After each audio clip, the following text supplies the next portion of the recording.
ನಿನ್ನೆ ನಡೆದಂತಹ ಒಂದು ದರೋಡೆಯ ಬಗ್ಗೆ ಬಿಜೆಪಿ ಟೀಕೆ ಒಂದು ವಿಚಾರ ಏನಿದೆ ಅದರ ಬಗ್ಗೆ ಮಾತನಾಡ್ತಾ ಇದ್ದಾರೆ ಶಾಸಕ ಎಎಸ್ ಪೊನ್ನಣ್ಣ. ಬಿಜೆಪಿ ವಿರುದ್ಧ ಈಗ ಸ್ವಲ್ಪ ಗರಂ ಆದಂತೆ ಕಾಡ್ತಾ ಇದೆ. ಏನು ದರೋಡೆ ನಡೆದಿತ್ತು ಅದರ ಬಗ್ಗೆ ಬಿಜೆಪಿ ಟೀಕೆ ಮಾಡ್ತಾ ಇತ್ತು, ಪ್ರಶ್ನೆ ಮಾಡ್ತಾ ಇತ್ತು. ಏನು ಮಾಡ್ತಾ ಇದೆ, ಕಾನೂನು ಸುವ್ಯವಸ್ಥೆ ಸರಿಯಿಲ್ಲ ಅನ್ನುವಂಥ ರೀತಿಯಲ್ಲಿ ಬಿಜೆಪಿ ಮಾತನಾಡ್ತಾ ಇತ್ತು. ಅದರ ಬಗ್ಗೆ ಶಾಸಕ ಎಎಸ್ ಪೊನ್ನಣ್ಣ ಮಾತನಾಡ್ತಾ ಇದ್ದಾರೆ ಬಿಜೆಪಿಯ ವಿರುದ್ಧ. ಇದೆಲ್ಲ ರಾಜಕೀಯವಾದಂತಹ ಒಂದು ಮಾತು, ಇದನ್ಯಾರು ಕೂಡ ತಲೆಕೆಡಿಸಿಕೊಳ್ಳೋ ಅವಶ್ಯಕತೆ ಇಲ್ಲ. ಪಕ್ಷ ಬಿಜೆಪಿ ಏನಿದೆ ಸಂಪೂರ್ಣವಾಗಿ ರಾಜ್ಯದಲ್ಲಿ ವಿಫಲ ಆಗಿಬಿಟ್ಟಿದೆ. ದೇಶದಲ್ಲಿ ವಿಫಲವಾದಂತಹ ಒಂದು ವಿಪಕ್ಷ ಯಾವುದಾದ್ರೂ ಅದು ಇತ್ತು ಅಂದರೆ ಅದು ಕರ್ನಾಟಕದ ಬಿಜೆಪಿಯವರಿಗೆ ಏನಿದೆ, ಅವರಿಗೆ ಮಾತನಾಡೋಕ್ಕೆ ಒಂದು ಈ ಶಕ್ತಿನೇ ಇಲ್ಲ ಅಥವಾ ಅಧಿಕಾರ ಕೂಡ ಇಲ್ಲ. ಎಲ್ಲರೂ ಕೂಡ ಜೈಲಿಗೆ ಹೋಗಿ ಬಂದಂಥವ್ರು ಯಾಕೆ ಮಾತನಾಡ್ತಾ ಇದ್ದಾರೆ? ಜೈಲಿಗೆ ಹೋಗಿ ಬಂದು ಸರ್ಕಾರ ರಚನೆ ಮಾಡಿದಂಥ ಒಂದು ಕೀರ್ತಿ ಏನಿದೆ ಅದು ಬಿಜೆಪಿಗೆ ಸಲ್ಲುತ್ತೆ. ರಾಜ್ಯದಲ್ಲಿ ಜನ ಅವರ ಮಾತಿಗೆ ಯಾರು ಕೂಡ ತಲೆ ಕೆಡಿಸ್ಕೊಳ್ತಾ ಇಲ್ಲ. ಏನೇ ಮಾತಾಡಿದ್ರು ಕೂಡ ಅದು ಲೆಕ್ಕಕ್ಕಿಲ್ಲ. ಏನು ನಿನ್ನೆ ಗೃಹ ಒಂದು ಸಚಿವರ ಜೊತೆ ಸಭೆ ಕೂಡ ನಡೆದಿದೆ. ಅದರಲ್ಲಿ ತೀರ್ಮಾನ ಮಾಡಿದ್ವಿ, ಆದಷ್ಟು ಬೇಗ ನಾವು CM ನಾನು ಸಭೆಯಲ್ಲಿ ಎಲ್ಲರೂ ಕೂಡ ಭಾಗಿಯಾಗಿದ್ವಿ, ಕಳ್ಳರನ್ನು ಹಿಡಿಯುವಂಥ ಒಂದು ಕೆಲಸವನ್ನು ಮಾಡ್ತಾ ಇದ್ದೀವಿ, ಸೂಚನೆ ಕೊಟ್ಟಿದ್ದೀವಿ ಅಂತ ಹೇಳ್ತಾರೆ. ಆದಷ್ಟು ಬೇಗ ಆರೋಪಿಗಳನ್ನು ಪತ್ತೆ ಹಚ್ಚುವಂತಹ ಒಂದು ಕೆಲಸ ಆಗುತ್ತೆ ಅಂತ ಪೊನ್ನಣ್ಣ ಹೇಳ್ತಾ ಇದ್ದಾರೆ. ಧರ್ಮಸ್ಥಳ ಪ್ರಕರಣದ ಸಂಬಂಧ ಚಾರ್ಜ್ ಶೀಟ್ ಕೂಡ ಏನು ಸಲ್ಲಿಕೆ ಆಗಿದೆ ಆ ಒಂದು ವಿಚಾರವಾಗಿ ಕೂಡ ಮಾತನಾಡುವಂಥದ್ದು. ಈ ಒಂದು ಸಮಯದಲ್ಲಿ ಏನು ದರೋಡೆ ಆಯಿತು, 7,11,00,000 ರೂಪಾಯಿ ದರೋಡೆಯನ್ನು ಮಾಡಿದ್ರೆ 7 ಜನ ಆರೋಪಿಗಳು ಎನ್ನುವಂಥ ಒಂದು ಏನು ಮಾತು ಕೇಳಿ ಬಂದಿತ್ತು, ಅವರ ಒಂದು ವಿಚಾರವಾಗಿ ಪೊಲೀಸ್ ಇಲಾಖೆ ಒಂದು ತ್ವರಿತಗತಿಯಲ್ಲಿ ತೀವ್ರವಾದಂಥ ಒಂದು ಕಾರ್ಯಾಚರಣೆಯನ್ನು ಮಾಡ್ತಾ ಇದ್ದಾರೆ. ಈಗಾಗಲೇ ಅದರಲ್ಲಿ ಇಬ್ಬರು ಸಿಕ್ಕಿದ್ದಾರೆ ಎನ್ನುವಂಥ ಮಾಹಿತಿ ಕೂಡ ಲಭ್ಯವಾಗಿದೆ. ತಿರುಪತಿಯಲ್ಲಿ ಹೀಗಿರುವಾಗ ಇದ್ರ ಬಗ್ಗೆ ಪೊನ್ನಣ್ಣ ಹೇಳ್ತಾ ಇದ್ದಾರೆ. ಬಿಜೆಪಿಯವರು ಏನು ಟೀಕೆ ಮಾಡ್ತಾ ಇದ್ದಾರಲ್ಲ, ಬರೀ ಟೀಕೆಗೆ ಸರಿ. ಅವರು ಇಡೀ ದೇಶದಲ್ಲಿ ಯಾವ್ಯಾವ ಒಂದು ರಾಜ್ಯಗಳಿದೆ ಆ ಎಲ್ಲ ರಾಜ್ಯಗಳಲ್ಲಿ ಬಿಜೆಪಿಗೆ ಹೋಲಿಸಿದರೆ ಏನಾದರೂ ವಿಪಕ್ಷದಲ್ಲಿ ಇದ್ದರೆ ಎಲ್ಲ ವಿಪಕ್ಷಗಳಿಗೆ ನಾವು ಹೋಲಿಸಿದಾಗ ವಿಫಲವಾಗಿರುವಂತಹ ಕೆಲಸಕ್ಕೆ ಬಾರದೇ ಇರುವಂತಹ ಒಂದು ವಿಪಕ್ಷ ಏನಾದರೂ ಇತ್ತು ಅಂದರೆ ಅದು ಬಿಜೆಪಿನೇ, ಕರ್ನಾಟಕ ರಾಜ್ಯದ ಬಿಜೆಪಿ. ಆ ರೀತಿಯಾಗಿ ನಾಯಕರು ನಡ್ಕೊಳ್ತಾ ಇದ್ದಾರೆ, ಮಾತನಾಡ್ತಾ ಇದ್ದಾರೆ, ಟೀಕೆ ಮಾಡ್ತಾ ಇದ್ದಾರೆ. ಸರ್ಕಾರ ಮಾಡುವಂತಹ ಕೆಲಸವನ್ನು ಯಾವುದನ್ನು ಕೂಡ ಒಪ್ಪಲ್ಲ. ಬರೀ ಟೀಕೆ ಮಾಡೋದೇ ಕೆಲಸ. ವಿಪಕ್ಷಕ್ಕೆ ಯಾವ ಒಂದು ವಿಚಾರವನ್ನು ಟೀಕೆ ಮಾಡಬೇಕು, ಟೀಕೆ ಮಾಡಬಾರ್ದು, ಹೇಗೆ ಮಾತನಾಡಬೇಕು ಅನ್ನೋದೇ ಗೊತ್ತಿಲ್ಲ. ಆ ರೀತಿಯಾಗಿ ನಡ್ಕೊಳ್ತಾ ಇದೆ ರಾಜ್ಯ ಬಿಜೆಪಿ ವಿಪಕ್ಷ. ಸಂಪೂರ್ಣವಾಗಿ ವಿಫಲವಾಗಿದೆ ಅಂತ ಹೇಳಿ ಶಾಸಕ ಎಎಸ್ ಪೊನ್ನಣ್ಣ ಹೇಳ್ತಾ ಇರುವಂಥದ್ದು. ಬಿಜೆಪಿ ವಿರುದ್ಧ ಮಾತನಾಡ್ತಾ ಇದ್ದಾರೆ. ಬರೀ ಟೀಕೆಯನ್ನು ಮಾಡ್ತಾ ಇದ್ದೀರಲ್ಲ ಸ್ವಾಮಿ, ನೀವು ಅದಕ್ಕೆ ಸೀಮಿತ ಆಗಿದ್ದೀರಾ, ಬೇರೆ ಯಾವುದಕ್ಕೂ ಕೂಡ ಇಲ್ಲ. ನಿಮಗೆ ಟೀಕೆ ಯಾವುದಕ್ಕೆ ಮಾಡಬೇಕು ಅನ್ನೋದು ಕೂಡ ಗೊತ್ತಾಗ್ತಾ ಇಲ್ಲ. ಕಾನೂನು ವ್ಯವಸ್ಥೆ ಬಗ್ಗೆ ಮಾತನಾಡ್ತೀರಿ, ದರೋಡೆ ಆಗಿದೆ ನಿಜ, ಅದರ ಬಗ್ಗೆ ಏನು ಕ್ರಮ ತೆಗೆದುಬೇಕು ತಗೊತೀವಿ. ಯಾಕೆ ನಿಮ್ಮ ಒಂದು ಸರ್ಕಾರದ ಅವಧಿಯಲ್ಲಿ ಏನೂ ಆಗಿಲ್ವಾ ಅನ್ನುವಂಥ ರೀತಿಯಲ್ಲೇ ಪ್ರಶ್ನೆ ಮಾಡಿದಂತೆ ಕಾಣ್ತಾ ಇದೆ ಪೊನ್ನಣ್ಣ. ನಿಜಕ್ಕೂ ಕೂಡ ಏನು ಈ ಒಂದು ದರೋಡೆ ಆಗಿದೆ ಅದರ ಬಗ್ಗೆ ಇಂಚಿಂಚು ಮಾಹಿತಿಯನ್ನು ಕಲೆ ಹಾಕ್ತಾ ಇದ್ದಾರೆ, ಹುಡುಕ್ತಾ ಇದ್ದಾರೆ. ಎಲ್ಲಿ ಹೋದರೂ ಕೂಡ ಅವರು ಸಿಕ್ಕೇ ಸಿಗ್ತಾರೆ, ತಪ್ಪಿಸ್ಕೊಳ್ಳೋಕ್ಕಾಗಲ್ಲ. ಆ ರೀತಿಯಾಗಿ ಪೊಲೀಸರು ಕಾರ್ಯಾಚರಣೆಯನ್ನು ಮಾಡ್ತಾ ಇದ್ದಾರೆ. ನಮಗೂ ಕೂಡ ಅದರ ಬಗ್ಗೆ ಗೊತ್ತಿದೆ, ನಾವು ಕೂಡ ಅದರ ಬಗ್ಗೆ ಸಭೆ ಮಾಡಿದ್ದೀವಿ. CM, ಗೃಹ ಸಚಿವರು, DCM ಎಲ್ಲರ ಜೊತೆ ಕೂಡ ಚರ್ಚೆ ಮಾಡಿದ್ದೀವಿ. ಅದ್ರ ಬಗ್ಗೆ ತನಿಖೆ ಆಗುತ್ತೆ. ಆದರೆ ನೀವು ಯಾಕೆ ಟೀಕೆ ಮಾಡ್ತೀರಿ ಕೇಳ್ತಾ ಇದ್ದಾರೆ. ನಿಮಗೆ ಮಾತನಾಡುವಂತಹ ಒಂದು ನೈತಿಕವಾದಂತಹ ಯಾವುದೇ ಹಕ್ಕಿಲ್ಲ ಕಾಂಗ್ರೆಸ್ ಬಗ್ಗೆ, ಅಧಿಕಾರದ ಬಗ್ಗೆ ಮತ್ತು ಆಡಳಿತದ ಬಗ್ಗೆ.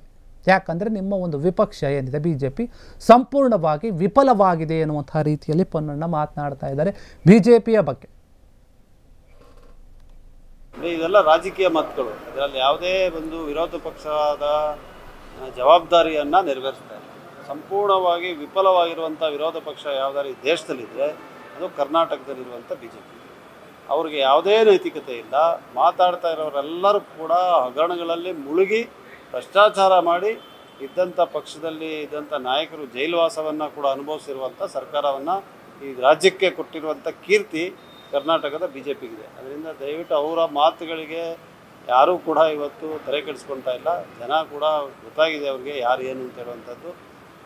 ಅದರಿಂದ ಆದರೆ ನಿನ್ನೆ ನಡೆದಂಥ ಘಟನೆಯನ್ನು ಭಾಳ ಗಂಭೀರವಾಗಿ ಮಾನ್ಯ ಗೃಹ ಸಚಿವರು, ಮುಖ್ಯಮಂತ್ರಿಗಳು ನಿನ್ನೆ ಸಭೆ ಕೂಡ ನಡೆದಿದೆ. ನಾನು ಕೂಡ ಸಭೆಯಲ್ಲಿದ್ದೆ. DG ಅವರು, ಪೊಲೀಸ್ ಕಮಿಷನರ್ ಎಲ್ಲರನ್ನ ಸೇರಿ ಒಂದು ಸಭೆಯನ್ನು ನಡೆಸಿದ್ದಾರೆ. ಆದಷ್ಟು ಬೇಗ ಅವ್ರನ್ನ ಪತ್ತೆ ಹಚ್ತೀವಿ ಅಂತ ಹೇಳುವಂಥ ವಿಶ್ವಾಸವನ್ನು ಕೂಡ ಪೊಲೀಸ್ ಇಲಾಖೆಯವರು ಕೊಟ್ಟಿದ್ದಾರೆ. ಮುಖ್ಯಮಂತ್ರಿಗಳು ಭಾಳ ಸೂಕ್ತವಾದಂಥ ಮತ್ತು ನಿರ್ದೇಶನಗಳನ್ನು ಕೊಟ್ಟಿದ್ದಾರೆ. ಗೃಹ ಸಚಿವರು ಕೂಡ ನೀಡಿದ್ದಾರೆ. ಆದಷ್ಟು ಬೇಗ ಅವ್ರು ಪತ್ತೆ ಆಗ್ತಾರೆ ಅಂತ ಹೇಳುವಂಥ ವಿಶ್ವಾಸ.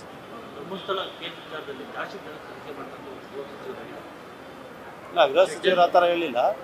ಆದಷ್ಟು ಬೇಗ ತನಿಖೆ ಪೂರ ಆಗಬೇಕು ಮತ್ತು ವರದಿ ಸಲ್ಲಿಸಬೇಕು ಅಂತೇಳಿ ಅವರು ಹೇಳ್ತಾ ಇದ್ದಾರೆ. ಅದು ಯಾವತ್ತು ಸಲ್ಲಿಸ್ತಾರೆ ಪೊಲೀಸವರು ನೋಡಬೇಕು. ಇದೆಲ್ಲ ರಾಜಕೀಯ ಮಾತುಗಳು. ಇದರಲ್ಲಿ ಯಾವುದೇ ಒಂದು ವಿರೋಧ ಪಕ್ಷದ ಜವಾಬ್ದಾರಿಯನ್ನು ನೆರವೇರಿಸ್ತಾ ಇಲ್ಲ. ಸಂಪೂರ್ಣವಾಗಿ ವಿಫಲವಾಗಿರುವಂಥ ವಿರೋಧ ಪಕ್ಷ ಯಾವುದಾದ್ರು ಈ ದೇಶದಲ್ಲಿದ್ದರೆ ಅದು ಕರ್ನಾಟಕದಲ್ಲಿರುವಂಥ ಬಿಜೆಪಿ. ಅವ್ರಿಗೆ ಯಾವುದೇ ನೈತಿಕತೆ ಇಲ್ಲ. ಮಾತಾಡ್ತಾ ಇರೋರೆಲ್ಲರೂ ಕೂಡ ಹಗರಣಗಳಲ್ಲಿ ಮುಳುಗಿ ಭ್ರಷ್ಟಾಚಾರ ಮಾಡಿ ಇದ್ದಂಥ ಪಕ್ಷದಲ್ಲಿ ಇದ್ದಂಥ ನಾಯಕರು ಜೈಲುವಾಸವನ್ನು ಕೂಡ ಅನುಭವಿಸಿರುವಂಥ ಸರ್ಕಾರವನ್ನು ಈ ರಾಜ್ಯಕ್ಕೆ ಕೊಟ್ಟಿರುವಂಥ ಕೀರ್ತಿ ಕರ್ನಾಟಕದ BJPಗಿದೆ. ಅದರಿಂದ ದಯವಿಟ್ಟು ಅವರ ಮಾತುಗಳಿಗೆ ಯಾರೂ ಕೂಡ ಇವತ್ತು ತಲೆ ಕೆಡಿಸ್ಕೊಳ್ತಾ ಇಲ್ಲ. ಜನ ಕೂಡ ಗೊತ್ತಾಗಿದೆ ಅವ್ರಿಗೆ ಯಾರು ಏನು ಅಂತ ಹೇಳುವಂಥದ್ದು. ಅದರಿಂದ ಆದರೆ ನಿನ್ನೆ ನಡೆದಂಥ ಘಟನೆಯನ್ನು ಭಾಳ ಗಂಭೀರವಾಗಿ ಮಾನ್ಯ ಗೃಹ ಸಚಿವರು, ಮುಖ್ಯಮಂತ್ರಿಗಳು ನಿನ್ನೆ ಸಭೆ ಕೂಡ ನಡೆದಿದೆ. ನಾನು ಕೂಡ ಸಭೆಯಲ್ಲಿದ್ದೆ. DG ಅವರು, ಪೊಲೀಸ್ ಕಮಿಷನರ್ ಎಲ್ಲರನ್ನ ಸೇರಿ ಒಂದು ಸಭೆಯನ್ನು ನಡೆಸಿದ್ದಾರೆ. ಆದಷ್ಟು ಬೇಗ ಅವ್ರನ್ನ ಪತ್ತೆ ಹಚ್ತೀವಿ ಅಂತ ಹೇಳುವಂಥ ವಿಶ್ವಾಸವನ್ನು ಕೂಡ ಪೊಲೀಸ್ ಇಲಾಖೆಯವರು ಕೊಟ್ಟಿದ್ದಾರೆ.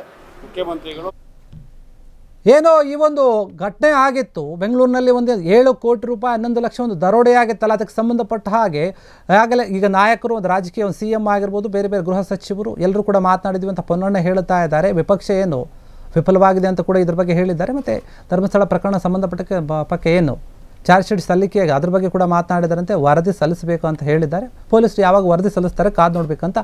ಧರ್ಮಸ್ಥಳ ವಿಚಾರದ ಬಗ್ಗೆ ಮಾತನಾಡಿದರೆ ಈ ಒಂದು ದರೋಡೆ ಆಗಿರುವಂತಹ ಒಂದು ವಿಚಾರದ ಬಗ್ಗೆ ಕೂಡ ಮಾತನಾಡಿ BJPಗೆ ಸರಿಯಾದ ರೀತಿಯಲ್ಲಿ ಒಂದು ರೀತಿಯಲ್ಲಿ ಮಾತನಾಡಿದ್ದಾರೆ ಪೊನ್ನಣ್ಣ. ಯಾಕಂತಂದರೆ ಏನು ನಮ್ಮ ಬಗ್ಗೆ ನೀವು ಮಾತನಾಡ್ತೀರಿ, ನಮ್ಮ ಬಗ್ಗೆ ಮಾತನಾಡುವಂತಹ ಯಾವುದೇ ನೀತಿಯಾದಂತಹ ಅಥವಾ ನಿಮಗೆ ನೈತಿಕವಾದಂತಹ ಹಕ್ಕಿಲ್ಲ BJPಗರಿಗೆ. ಯಾಕಂತಂದರೆ BJP ನಾಯಕರೆಲ್ಲರೂ ಏನಿದ್ದಾರೆ ಈಗ ಭ್ರಷ್ಟಾಚಾರದಲ್ಲಿ ಮುಳುಗಿ ಹೋಗಿ ಒಂದು ಸರ್ಕಾರವನ್ನು ಮಾಡಿದಂಥ ಒಂದು ಕೀರ್ತಿ ರಾಜ್ಯ BJPಗೆ ಸಲ್ಲುತ್ತೆ. ಆ ರೀತಿಯಾದಂತಹ ನಾಯಕರಿದ್ದಾರೆ ಇಲ್ಲಿ ಅಂತ ಹೇಳಿ ಟೀಕೆ ಮಾಡಿದ್ದಾರೆ ಪೊನ್ನಣ್ಣ ಈ ಒಂದು ವಿಚಾರದಲ್ಲಿ. ಹೀಗಾಗಿ ಏನಾಗಿದೆ, BJP ಒಂದು ನಾಯಕರೇನಿದೆ ರಾಜ್ಯದಲ್ಲಿ, ನಿಜಕ್ಕೂ ಕೂಡ ಅವರು ಯಾವ ರೀತಿಯಾಗಿ ನಡ್ಕೊಳ್ಬೇಕನ್ನೋದು ಗೊತ್ತಾಗ್ತಾ ಇಲ್ಲ, ವಿಫಲವಾಗಿಬಿಟ್ಟಿದೆ.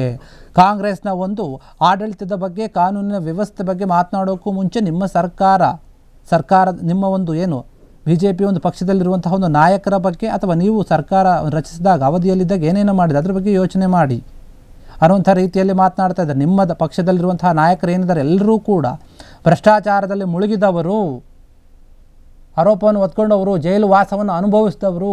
ಈ ರೀತಿಯಾದಂತಹ ನಾಯಕರೆಲ್ಲ ಸೇರಿಕೊಂಡು ಒಂದು ಸರ್ಕಾರ ಯಾರಾದರೂ ಮಾಡಿದ್ದಾರೆ ಅಂದರೆ ಅದು BJPಯವರು, ಅದು ಕರ್ನಾಟಕ ರಾಜ್ಯ BJP. ಆ ರೀತಿಯಾದಂಥ ಒಂದು ಕೀರ್ತಿ ನಿಮಗೆ ಸಲ್ಲುತ್ತೆ ಅನ್ನುವಂಥ ರೀತಿಯಲ್ಲಿ ಮಾತನಾಡಿದ್ದಾರೆ, ಹೇಳಿಕೆಯನ್ನು ಕೊಟ್ಟಿದ್ದಾರೆ. ಕ್ಷಣ ಕ್ಷಣದ ಸುದ್ದಿಗಳಿಗಾಗಿ ಫ್ರೀಡಂ ಟಿವಿ ಸಬ್ಸ್ಕ್ರೈಬ್ ಮಾಡಿ, ಲೈಕ್ ಮಾಡಿ ಹಾಗೂ ಫಾಲೋ ಮಾಡಿ. ಹೊಸ ಸುದ್ದಿಗಳ ನೋಟಿಫಿಕೇಶನ್ಗಾಗಿ ಬೆಲ್ ಐಕಾನ್ ಮೇಲೆ ಕ್ಲಿಕ್ ಮಾಡಿ.